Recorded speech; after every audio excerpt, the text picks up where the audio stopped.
Welcome to Wireless LAN Weekly, a podcast focused on the wireless networking professional. We aim to educate, inform, entertain, and inspire. Get ready to listen and enjoy. Now to our host of the show, Keith Parsons. Hello again, this is Keith Parsons, and I'll be your host today on Wireless LAN Weekly. Today's episode starts out with our technical topic, and today's topic is Wireless LAN Security, brought to you by David Coleman. David is the co-author of the latest CWSP study guide, and you can pick that up at Amazon or your local bookstore. And he'll be talking on wireless security. And we'll be following up with some softer skills by Justin Lukasavige. And Justin will be talking to us about goal setting. So let's get on with the show.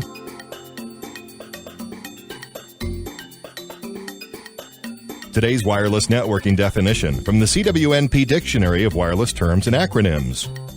This is Joel Barrett, and today's term is ACI, or Adjacent Channel Interference.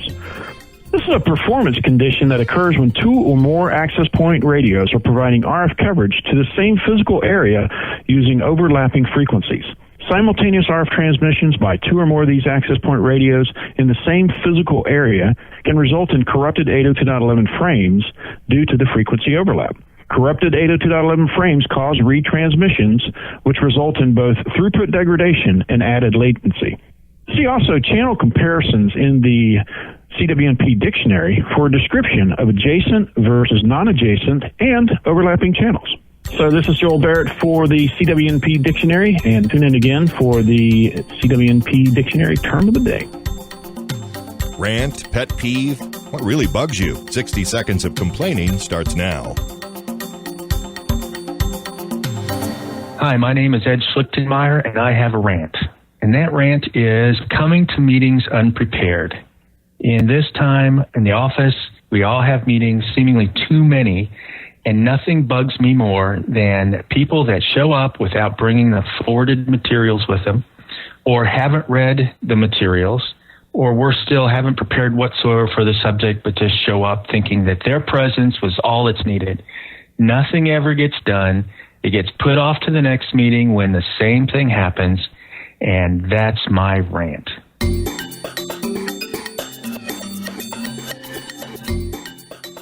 Things every wireless LAN professional needs to know. Gear up, buckle down, and stand by for the real techie stuff. Hello again, this is Keith Parsons with wirelesslanprofessionals.com. Today we'll be talking with David Coleman. David Coleman is the founder and lead trainer for AirSpy Training. I've worked with David Coleman for years on the original CWNA, CWSP, and CWAP programs, and we sit together on the CWNE roundtable. So I'm glad to have David joining us today, and today's topic is 5 things you need for wireless LAN security. David, how are you doing? Hi, Keith. Thanks for having me. The topic we decided to discuss today were, as you just said, 5 key core elements of WLAN security. In the recent book that I just got done co-authoring, the CWSP study guide, we talk about these 5 core elements of wireless LAN security. And in every training class I teach, whether it's a wireless LAN security class or just an administration class or even a vendor-specific class, I always try to bring up these 5 core elements of wireless LAN security. And those 5 core elements, I'll summarize them first, and then we can maybe talk about all 5 in greater detail. Those 5 core elements are data privacy, AAA, role-based access control, or RBAC, policy, and what I mean by that is written policies, and monitoring, which we'll discuss in greater detail, intrusion detection. Typically, when you discuss wireless LAN security, or when most people discuss wireless LAN security, the 2 things they discuss the most is data privacy and AAA. Data privacy being encryption, and AAA being authentication, authorization, and accounting. And there's no doubt about it that those are the 2 most important things, but I like to take it to another level because there's 3 other things that you need for wireless LAN security to have a well-rounded wireless LAN security solution. If we could, let's first talk about data privacy. And this is probably the one you hear the most about, and that's because it's about encryption. Wireless LANs are an unbounded medium. The medium itself is radio waves flying through the air and through the wall, and you have modulated bits on those radio frequencies. Unfortunately, because it's not a bounded medium contained in like an Ethernet cable, anybody can access that medium. So therefore, encryption is a no-brainer. And as a matter of fact, encryption should always be considered mandatory. Well, of course, it has to be mandatory because your leakage that you're talking about, one of the examples I've given is it's like having an RJ45, Cat5 cable out in your parking lot. Anyone who's out there can pick up your wireless waves really easily. Yeah, and that's completely true. And I've always liked that analogy myself. And it's also an attack, passive listening of your data is an attack that cannot be detected by intrusion detection solutions. So anybody with a wireless LAN sniffer or protocol analyzer can get your data and possibly, if you're not using encryption, can get anything that's in clear text, like passwords, for example, that are not encrypted. And even worse is any application can be reassembled. There are solutions out there, or I should say software out there that can reassemble applications. For example, there's several different software packages out there that can take a voice over Wi-Fi or voice over IP and reassemble that and save it into like a Windows WAV file, and then you're listening into somebody's phone conversation. Now, that's all highly illegal, but that doesn't mean that it can't be done. That's true. In fact, in one of the classes that Kimberly and I have been teaching on wireless LAN penetration, we actually teach one of those classes, one of those pieces of software, and show how you can listen in not just to the voice over IP traffic, but you can recreate someone's entire experience on a web interface when they surf the web, all the photos they go to, all the Google things that they look for, even down to their email and their IM.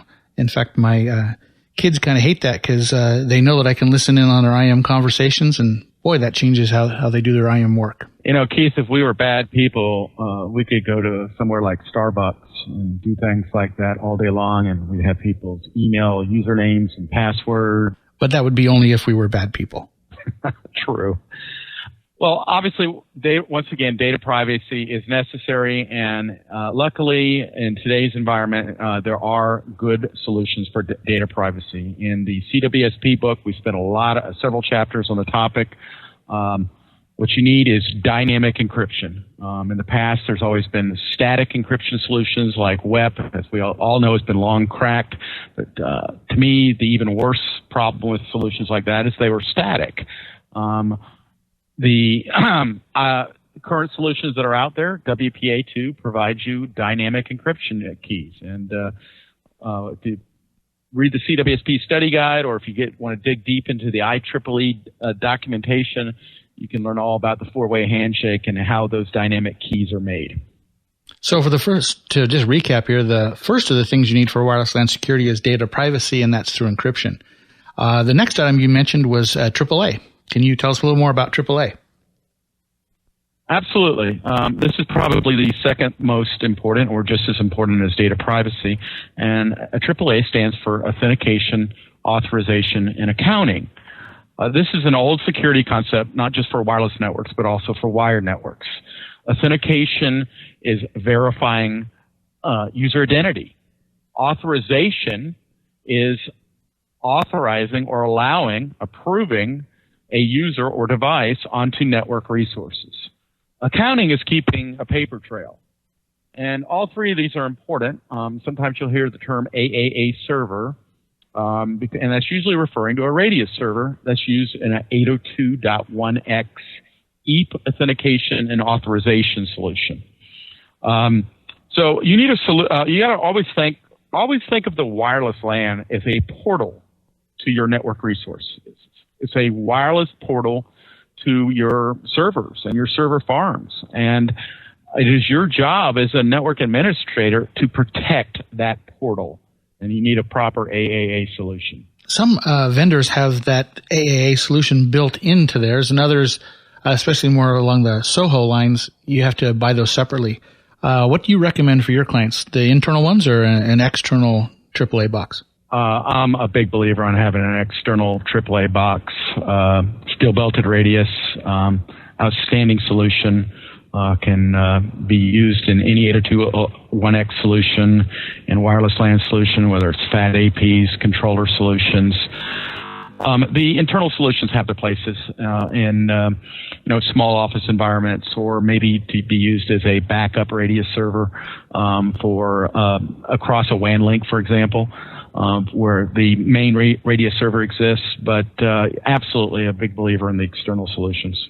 Good choice there. Sorry to put you on the spot there. Well, those, and we've talked about those a lot, the data privacy and the authorization and accountability part. You mentioned three others, role-based control, policies, and monitoring. Can we spend some time looking at those? Absolutely. Why don't we start with RBAC, role-based access control. Once again, role-based access control is not necessarily a wireless LAN security solution. It's used on the wire quite a bit. And what it is simply assigning users into groups of users that have certain access rights or access restrictions.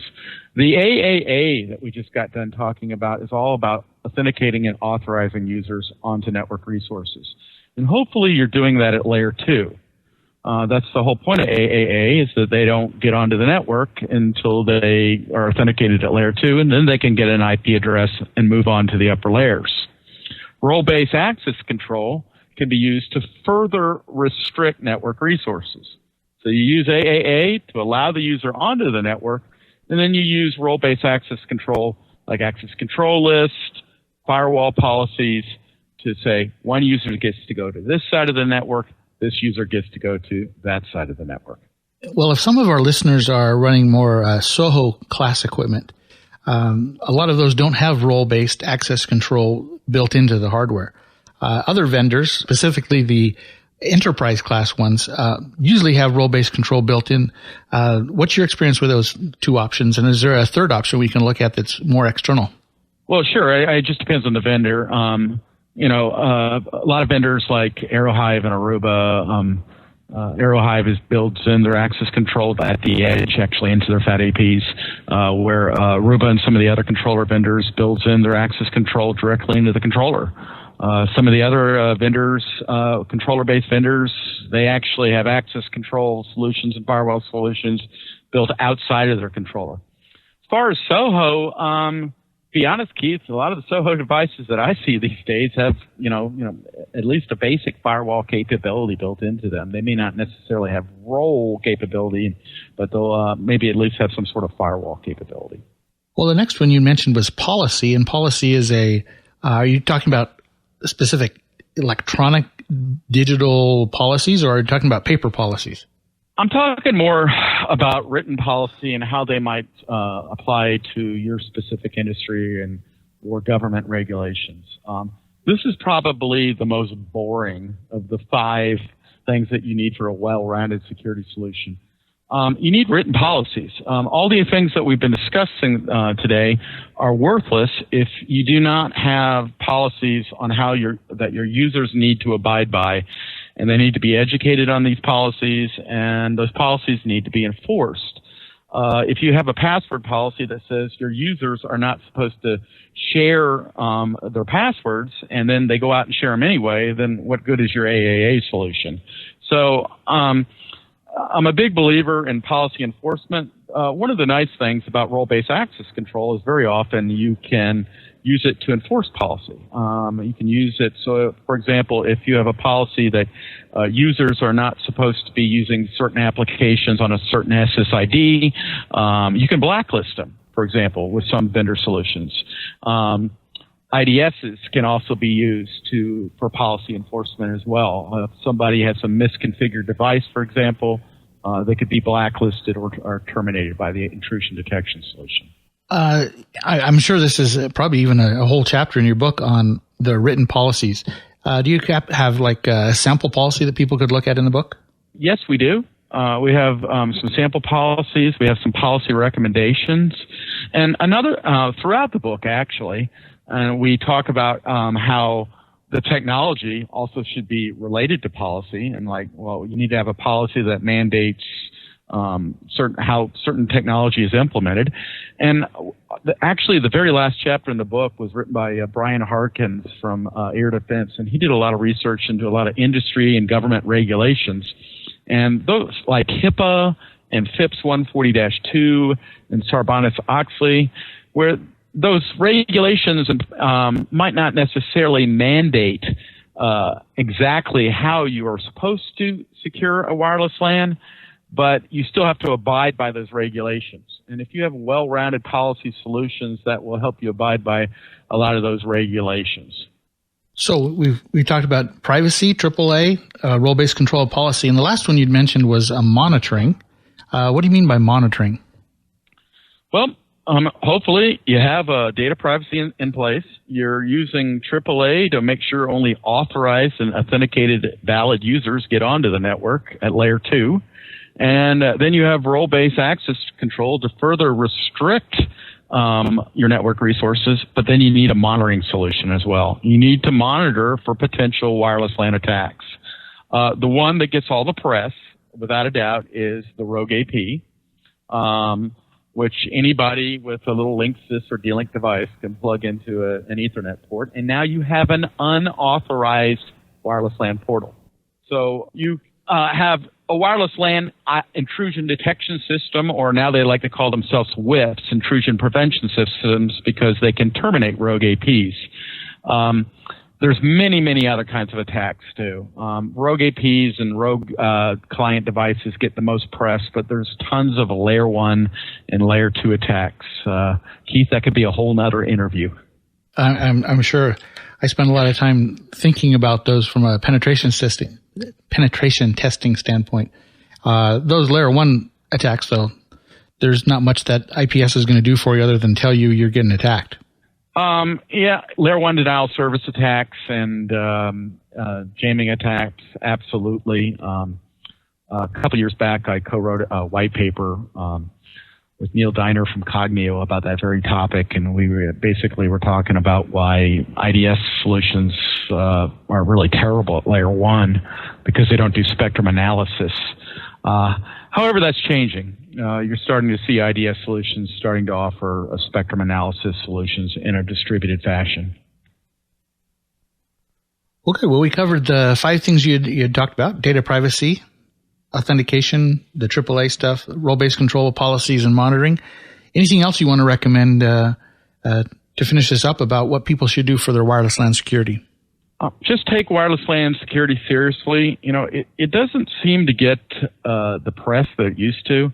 It used to get a lot of wireless LANs used to get a lot of bad press because the security solutions that were available in the past were insufficient. There was not good AAA solutions. There was not good data privacy solutions. Well, that's changed now. And, you know, if the solutions are there now, where your wireless LAN will, in most cases, be more secure than your wired infrastructure. The problem is that most people still don't understand a lot about it, and they just say, listen to the vendors, and the vendors say, just don't worry about it, we'll take care of it. I would highly recommend that everybody try to get educated in wireless LAN security, and that's why I co-authored a book on it, and it is one of my favorite topics to enjoy teaching in a classroom environment. Well, great. I'm sure I haven't read it yet. It just actually in your email today said it shipped today. I've got mine on back order through Amazon. Hopefully it'll show up soon. Other than your book, how could people track you down? And by the way, tell us how to find your book, and then how would they contact you if they wanted to contact David Coleman directly? Sure. If you want to purchase either one of the books that I've co-authored, the CWNA or CWSP Study Guide, probably your best bet is Amazon.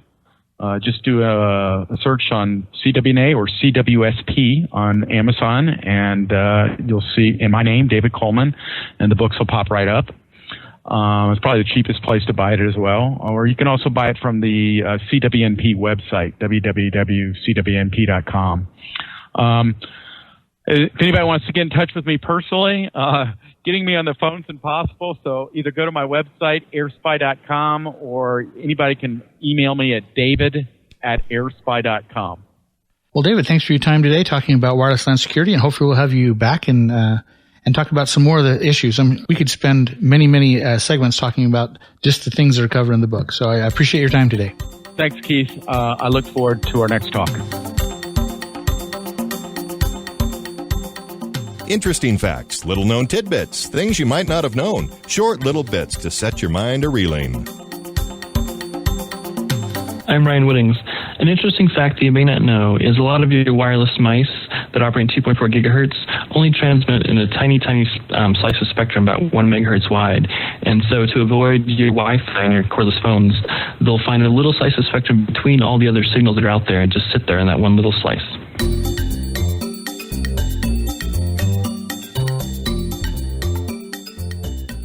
Elevator speech. Our guests have just 2 minutes to tell us all about their product or service offering. Ready, set, go. Hi, my name is Ed Schlichtenmeyer. I'm an independent consultant currently engaged with Impact Weather. It's a weather service that is building a business continuity consulting practice in order to better serve their weather clients.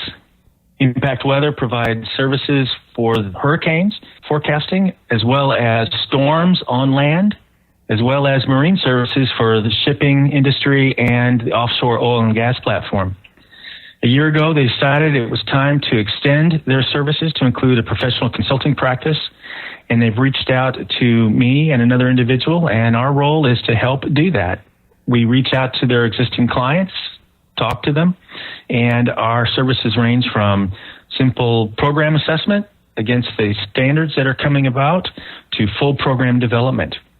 Current initiatives include realigning hurricane response plans to better triggers in order to help them make their decisions more quickly and timely, as well as the program assessment against standards. Currently, the Department of Homeland Security is initiating a standard certification for the private sector, and that will include one of 3 different standards: the National Fire Protection Association's 1600, or the British standard, 25999, or the as-is standard that is currently under development. The confusion is difficult for a lot of companies that are just getting into this, and so we've developed a survey and assessment that allows you to find out where you stand and where you need to go. Hey, being a professional means more than just knowing the technical. Now it's time to soften up and talk about the non-techie side for a minute. Slow down, put your feet up, and listen up to these items to help you on the professional side. Enjoy. Hello again, this is Keith Parsons, and today in our soft skills section, we'll be talking with Justin Lukasavige. He is a business and success expert, and you can find him over at coachradio.tv. Today we'll be talking about the difference between I can't and I won't when it comes to goal setting. So, Justin, glad to have you with us here today. You bet, Keith. Thanks for having me on. So how's life over there in where you're outside of Raleigh? Outside of Raleigh, the snow is gone. It's about 45 degrees on a winter day. We couldn't ask for much more here. Well, nice way to work through the winter in there, but isn't snow kind of a abnormal thing for you there? It's very abnormal. In the past 30 days, though, we've had about 6 inches. Well, I'm out here in Utah right now, and our license plates used to say the greatest snow on earth. So 6 inches, that's a dusting. It is a dusting. But on the other hand, you have green around you. We're just kind of brown and dry out here. So we do. In fact, I think the trees are starting to bloom here already, and it's February. Oh, wow. We still have a while yet on that one. Well, let's get into goal setting, and it's one of those things that everyone needs in their life, whether both business and personally. So you're kind of the expert here, so we'll let you kind of drive the discussion. I'll just kick in and ask some questions as we move along. Oh, you bet. You know, one of the things, Keith, that I help folks put into place is not only put into place, but first to identify what long-term goals they have in their life. Because most of us, and the interesting thing is there's a correlation, by the way, between what people earn and how they think. You know, somebody who's making $20,000 to $30,000 a year, they're thinking about this week. What can I do with money this week? And if you have a rental home and you're renting to these types of people, you better invoice them or charge them rent, break it down on a weekly basis. 52 weeks out of the year, they're going to pay you rent because they get paid on Friday.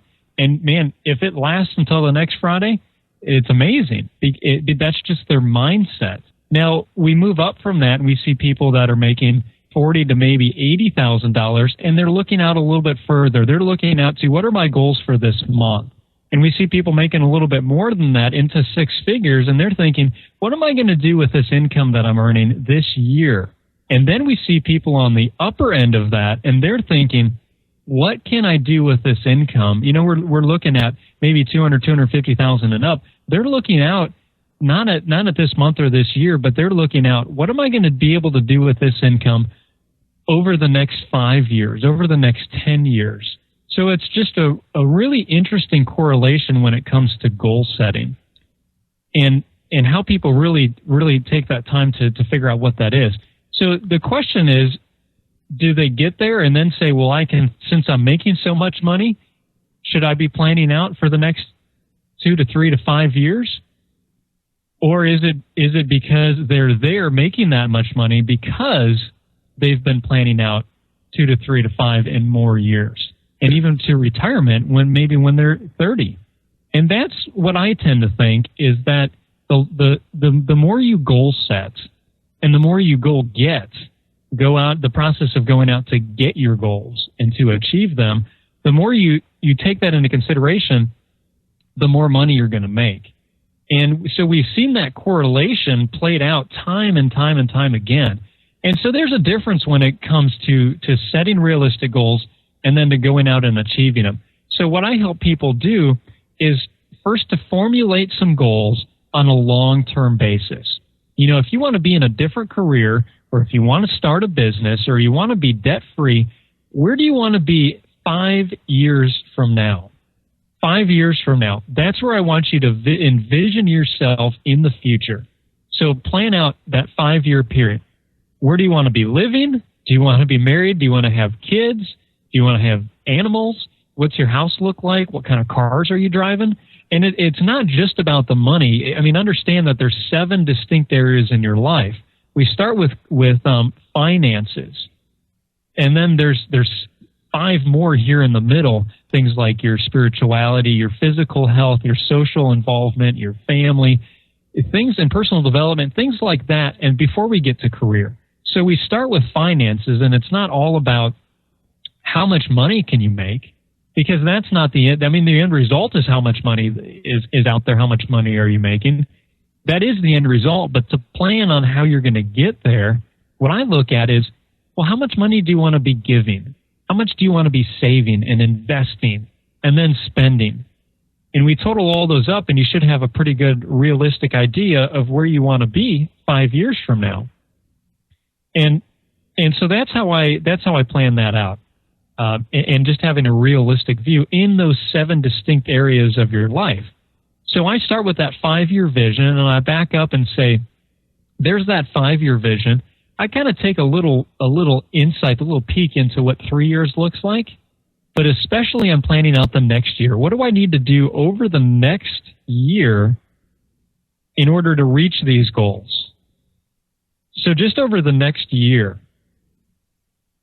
And so how I correlate that between a few things is I like to look at that 5-year as something that is almost unreachable. See, my problem was, in fact, this happened to me in business, Keith, a few years ago. I sat down and I planned out my 5-year goals. I mean, this just big dream down the road. I planned out my 1-year goals, and I planned out what do I need to be doing today in order to reach those. And the crazy thing was that 8 months into that year, I had accomplished every single one of my 5-year goals, about 4 years and a couple months ahead of schedule. So, you know, people are saying, well, what's the problem with that? Man, you guys were killing it. And yes, absolutely we were. We did some amazing things in business that year. But the problem was that I wasn't dreaming as deeply as I should have been dreaming. So what I now take the time to do, and I help people do, is to look at those 5-year goals as saying there should be like a 50-50 chance of you even remotely achieving these goals. Really stretch yourself and dream. And I look at a goal and say, is it possible? Well, yeah. I mean, I guess I could see maybe that it could happen. That's a realistic goal. Is it probable? I don't know. I mean, the probability is pretty low of ever reaching that. That's a good 5-year goal. But if you don't know what that 5-year goal is and what that dream is and how to reach it, then you're never going to be able to go out and to do it. So really stretching yourself and envisioning and dreaming. And now I've said this is the first time I've ever done this. I don't, especially for somebody who's very new in their goal setting, Keith, I don't tell them to go and do this. But I'm stretching myself here. So we have 2 radio shows, past2radio.com and then coachradio.tv. And I set a very far-reaching, stretching goal to where we want subscribers and listeners. And so it's a free radio show, which is kind of funny. We're just setting these goals to get a certain number of people listening to the show. What was that, like 10,000 for this year or something? 10,000. That's 10,000. The month of December 2010, we want to have 10,000 unique listeners to our content. That's an audacious goal. It's a huge goal, especially when you take into consideration that in December, a couple months ago when we set that, we had 945 downloads. So we're growing by a factor of 10. It's gonna be huge. And frankly, I have no idea how I'm going to get there. We don't, because we have about 1,000 people, and I could probably reach another 200, but we're gonna come up a couple thousand short of being able to reach that goal. I don't know how I'm going to get there. That's how I want people to approach those 5-year goals. Now, I just happen to, I have a lot of really good 1-year goals at the same time. That one is the one that's furthest reaching. And you're right. It's a far-reaching goal, and I have no clue how I'm going to get there. But I'll tell you what, without knowing what that long-term goal is, without knowing how to get to that point, there is nothing that I can begin doing today in order to begin going in that direction and reaching it. So I do have to take the time to identify what it is, or I'm not going to know which direction to go. So all these things happen that come up in our lives, and we just tend to react to them. You know, and it's funny, when you go to the doctor and he gives you a medication and he says, hey, if your body has a reaction, I need you to call me right away. And in that case, it's kind of a negative thing. If your body reacts to this medicine, it's bad. But if your body responds to it, then we know you're on track. And I want all of your listeners here to be responding to situations that arise, knowing that they have a long-term 5-year goal laid out in front of them that they're driving to reach. And so putting it out there and saying, yes, I have no clue how I'm going to reach that 5-year goal, but I can identify a couple steps along the way that I need to do in order to get there. Does that make sense? Yeah, and it's trying to keep you from just thinking day to day, because tomorrow, if you don't have a goal in front of you, you're just going to do what you did yesterday. Yeah, absolutely. Absolutely. You need to know exactly what path you should be traveling on in order to go out and to reach those. And in our industry, we have a lot of people who set goals from a education or a technology or a certification goal that going to get a CWNA in the next year, and the next year after that's going to get a different certification. So a lot of our listeners have that kind of mindset already on that one academic or career based piece. But there's those 6 other levels that you talked about. Yep, you're absolutely right. You're absolutely right, because it's a tough question to answer. And when I first meet somebody and we're talking about what's the next steps, I'll ask them, where do you want to be in 5 years? And that's a really difficult question to answer. I mean, especially if I'm putting you on a spot. Where do you want to be 5 years from now? Somewhere different, but it's much easier when I say, how much money do you want to be making in 5 years? What kind of things do you want to be doing with your family? How much do you want to weigh? Do you want to be working out? Do you want to be able to bench press a certain number? Maybe you've got young kids at home like I do, and you want to be able to carry a certain number of them around at the same time. Whatever that is, identify those small goals that get you moving in the direction of reaching your larger goal. Okay, that's a good start. We led into this with a title about I can't and I won't. Can you talk a little bit about the difference between those two terms when it comes to goal setting? Absolutely. Keith, we all have choices. We have choices when it comes to life, and especially when it comes to goals. And so I hear people that say, I can't do that. You know, we're saying you want to start a business, for instance. How bad, you know, where do you want to be in that business? And we'll identify where that is. And then we get to a point where somebody might say, well, you know, I can't do that, or I can't do this. But my contention is that you can do whatever you want. And if you can't do it, well, then you need to change your outlook. You need to change your goals. So it's not a matter of I can't do something. It's that I won't do something. I mean, when we say this is where you want to go, this is where you want to be at this point in time, what are you willing to do to get there, and what are you not willing to do to get there? What's completely off limits when it comes to anything, whatever goal it is that you're striving for? There's something that's off limits, and that's fine. This is your plan. It's not mine. So this is your plan, and you say this is completely off limits. That's great. What are you willing to do, though, to reach that? And if you're willing to do whatever it takes to reach it, then there's no reason you should be saying I can't. It's only in your mind that you won't. And that's what it comes down to. It's a personal decision. Nobody's gonna jump in here and say, yeah, man, go out and do that. You should do that. You can do that. Nobody's going to do that.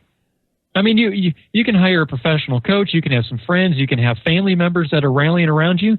But the one who wants it the most is you. And if you said, I'm willing to do whatever it takes, I won't, doesn't ever enter into the line of thinking here. It doesn't at all. So what you have to choose, knowing that I won't isn't an option, is can you, or can you or can't you, or not that I won't isn't an option, but I can't isn't an option. You have to choose, am I going to do it or am I not going to do it? Well, that kind of goes back to your original premise in the beginning. We were talking about the difference between, is it possible or probable? And as long as there's a possibility, there's no way I'm going to be a gymnast in the Olympics. That's not even possible. It's also highly improbable. But there are other things that are maybe a stretch that are still possible, but the probability's off. So those audacious goals out there 5 years out need to be possible. Yes, and that's the difference there between the probability and the possibility, is that when you start looking in the future and say, well, no, it's not likely to happen. Could it happen? Sure. I mean, it's like buying a lottery ticket. Now, I don't really advocate going out and buying lottery tickets. I think you could have a lot more fun with your money and help some people out in the process. But is it possible for me to win the lottery? Well, absolutely. I have the exact same chances that anybody else has, only it's very improbable that I'm going to win it because I don't play it. So while it's possible, and in fact, in that case, it's not even really possible since I don't have a ticket, but the probabilities increase the more tickets you buy.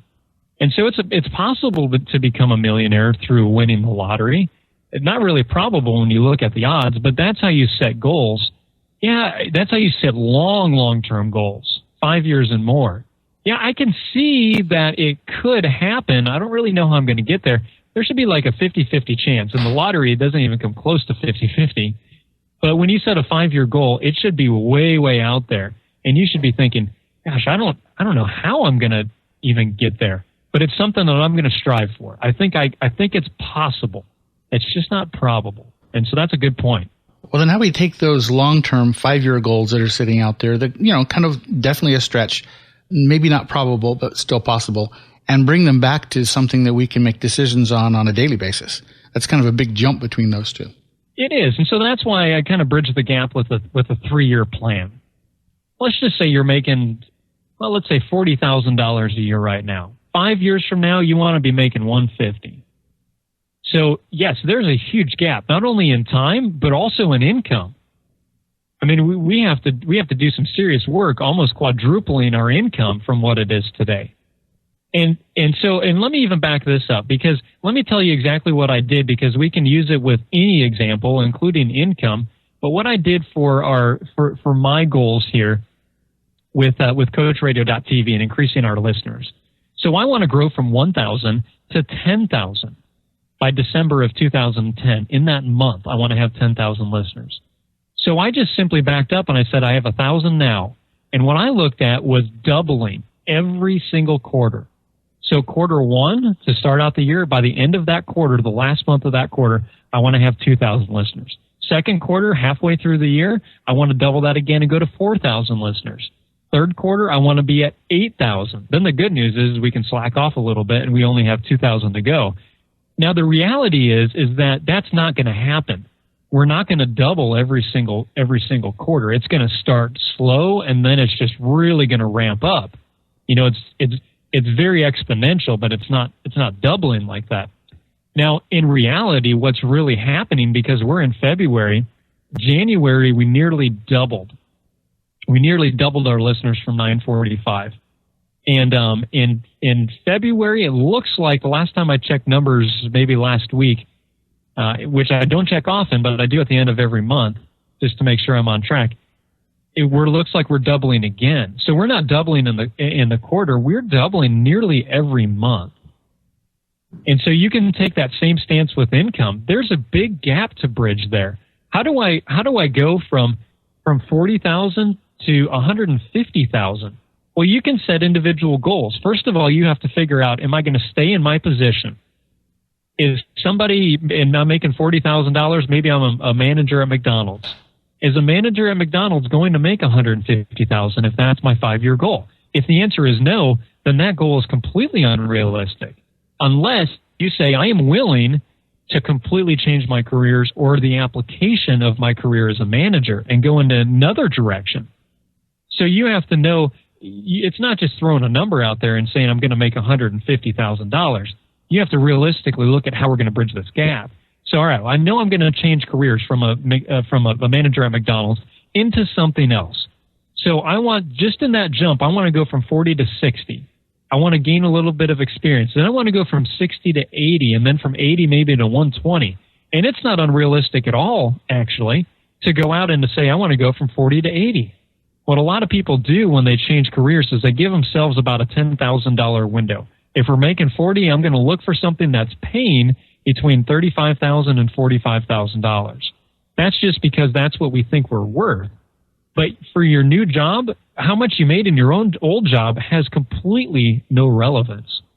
So yeah, that's a tough question to answer, Keith, is how to bridge that gap. But I break it down into either monthly goals or broader yearly goals, and break it down and say, here's where I want to be, and check in at these different waypoints along the way in order to reach this destination, this long-term goal that I've set. Well, great. I appreciate your insight there. If our listeners wanted to use your services as a coach, as both a business, and you also do financial coaching or just business coaching or personal coaching, how would you categorize yourself? Yeah, that's great. I just work with folks in business and career, and you interviewed Derek a while back, and you can find us both at lucascoaching.com. Or if I pick up one more radio listener, if you check us out at coachradio.tv and see if that's something that you might be interested in engaging in. Okay. Well, I have noticed on your website you have a lot of tools that make it easy, and even if they don't want to engage with you, you've been very generous in your offerings there. So in the show notes, we'll put links to your website and where some of those resources are available.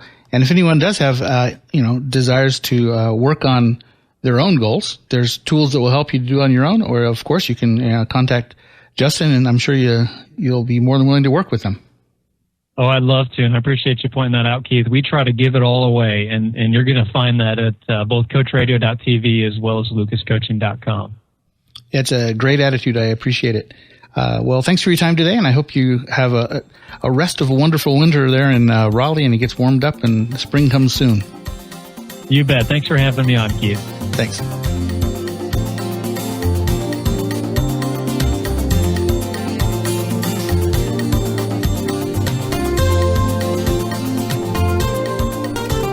Well, another show is again in the books, and thanks to our guests, David Coleman and Justin Lukasavige, and the little rants and pet peeves and interesting facts from all those others. We're glad you joined us today, and if you have any feedback, feel free to leave it on the feedback line either via email or voicemail. We're always glad to hear from our listeners. If there's anything you'd like us to add to the show, just let us know. Thanks, and we'll see you next week. Wireless LAN Weekly, a podcast focused on the needs of wireless LAN professionals. We look forward to your feedback. Please leave your comments at the bottom of the show notes, or email feedback on the show can be sent to feedback@wirelesslanprofessionals.com. If you'd like to leave a voicemail feedback, just call 24/7 and leave a message at 1-801-481-9018. Until next time, this has been another production of wirelesslanprofessionals.com, a place to educate, inform, entertain, and inspire.